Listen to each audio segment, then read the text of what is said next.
This thing is strange, this thing living in my head, in my heart, in my time. This thing that talks too much and says too little. Maybe I talk to cover the fact that I don't know anything about this inhabitant at all, or maybe I talk to get it out.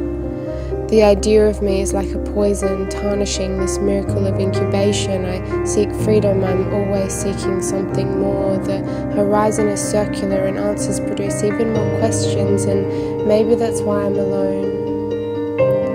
Night after night, closing my eyes, trying to forget the me and trying to feel the cool breeze without the constant recognition that I'm on my fucking knees, trapped inside something too small, or perhaps drowning inside something too big. I seem to be a collection of walking contradictions. I know nothing but feel everything, knowing not what I feel and feeling nothing that I know. But where does this all go while I post online to try and gain some sort of connection? Questions envelop me of my own self-representation, my philosophy of mind and self now caught up in a simulation, and as I sum myself up in 150 characters or less, a new breed of existential crisis takes over me, caught between infinite tensions and dualities, between innate brain states and what systems of fetishism and commodification want from me, between simply being and being influenced, between freedom and freedom understood from my social programming, this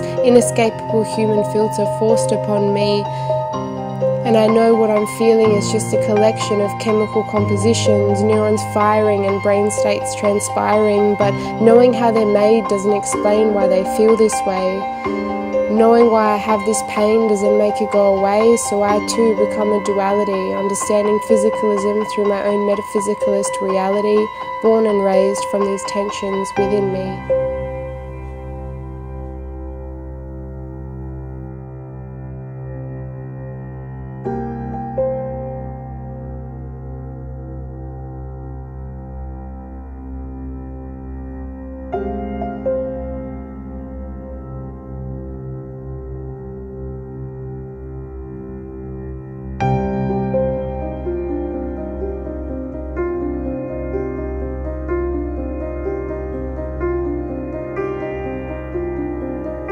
By default, crickets seem to keep me sane. They pace up my heartbeat while I'm somewhere else.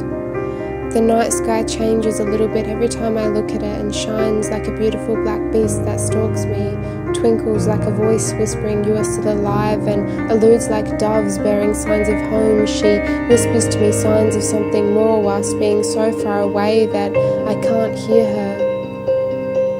Meanwhile, fire is more than decoration. It pulls you in and ignites a roarity in you. It's like we are primeval again. It's like before our minds started collecting database upon database and encapsulating this thing of an I need to breathe. This rabbit hole is deep and I'm sick of tripping and never quite falling. I'm trying to stay open in a world that's intent upon closing me up, but I can't help but feel I'm already a closed loop.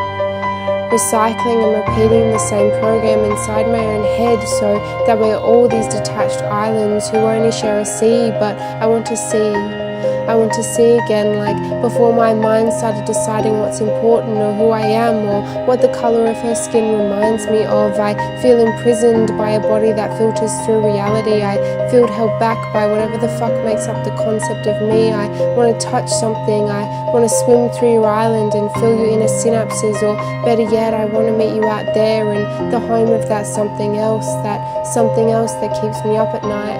There's something else that glimmers but never quite lands, like a UFO hinting there is something more out there. But what is infinity to such a finite thing? And maybe I'm just in way over my head, or maybe I'm just way over my head, or maybe I'm seeking escape from my memories. But I feel like this goddamn loop is fucking killing me, fucking killing me, fucking killing me. I want to be free.